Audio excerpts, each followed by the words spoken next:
Hey, you're listening to Witchy Spiritual Stuff with your host, me, Elementally, and today we're going to talk about how to create your own awesome personal mantra. So we've talked before about how to choose a mantra, so if you haven't already, go check that out because what we're about to discuss today is something related, how to create a mantra. Choosing a mantra and creating one for yourself aren't really all that different. You might find that some of the steps are kind of similar because they share the same purpose to help you meditate and to clear your mind. Some people might argue that creating your own mantra is more about uplifting your spirits. I totally agree that mantras can offer a lot of positivity in your life. Because mantras are originally sacred syllables, they're powerful enough to get you through tough times, but if your mind isn't clear, how can you even begin to raise your energy to a positive level? So we're going to go back to the inherent purpose of a mantra, clearing your mind. Then your body and your emotions will follow. So to create your mantra, there's two things I want to emphasize. One is that you can't rush it. Depending on your situation, your thought process, and your intuition, this can take days, even weeks. Don't stress when you feel like it's taking too long.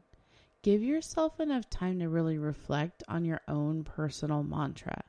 After all, it's going to affect your life, your actions, your mindset, and your feelings in significant ways. Another really important thing to remember is that there's no right or wrong mantra. Some people might prefer Sanskrit mantras over their native language like English or vice versa. Either way, that's all right.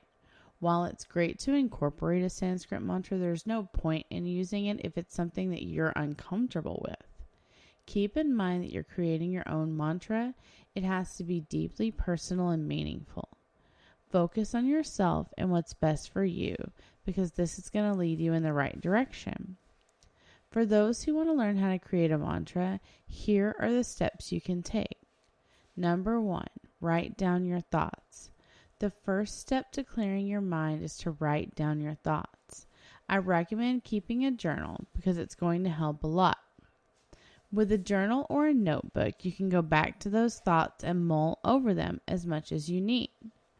Over time, you're going to see phrases or topics that tend to repeat. When you write down your thoughts, you're unconsciously revealing a pattern, which is going to help you create your mantra later on. One good tip for journal writing is to begin when your mind is fresh. This can be in the mornings just before starting your day or in the evenings before going to bed. For some people, mental clarity happens in the middle of the day.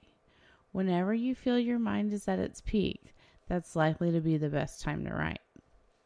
Clarify your intentions. After a few days or weeks of writing in your journal, take the time to go back to your entries. Are you now seeing the pattern of your inner thoughts? Is there a topic or an emotion that keeps popping up? Seeing this pattern can help clarify your intentions for the mantra you're going to create. Often we can't define our innermost intentions in just one go. Some days we might feel sad and others we might feel happy but unmotivated. Sometimes we feel alone and other times we don't feel like we have enough space for just ourselves. Review what you've written so you can define your innermost intentions. If you still can't find one, you might have to write some more and then go back to it again after a few days. Remember, we're not rushing this. Pick your words carefully.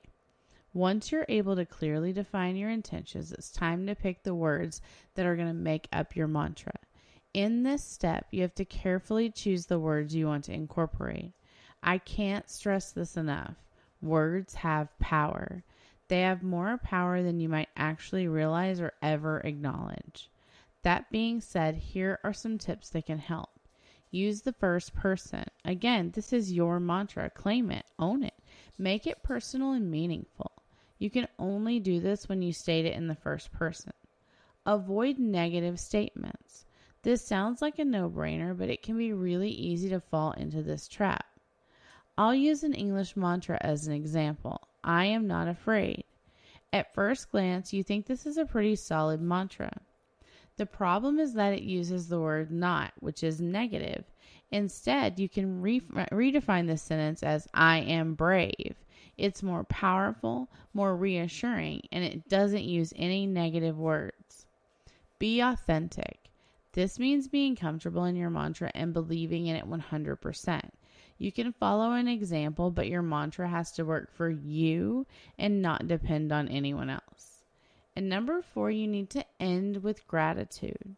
Whether or not you're using mala beads to count how many mantras you should chant, it's always a good idea to end with a prayer of thanks. Again, you can use Sanskrit or your native language for this, but the important thing is to let gratitude flow through you to acknowledge this feeling. By ending with gratitude, we can get a higher level of positive vibrations. Remember that your mantra is yours. Creating your mantra is a highly rewarding experience. It can serve as your anchor when you want to clear your mind and overcome difficult situations, emotions, or even people. Focus on your innermost desires and intentions so you can stay authentic to yourself and your mantra. So now that you've learned how to create a mantra, what have you come up with? I'm excited to hear, so let me know.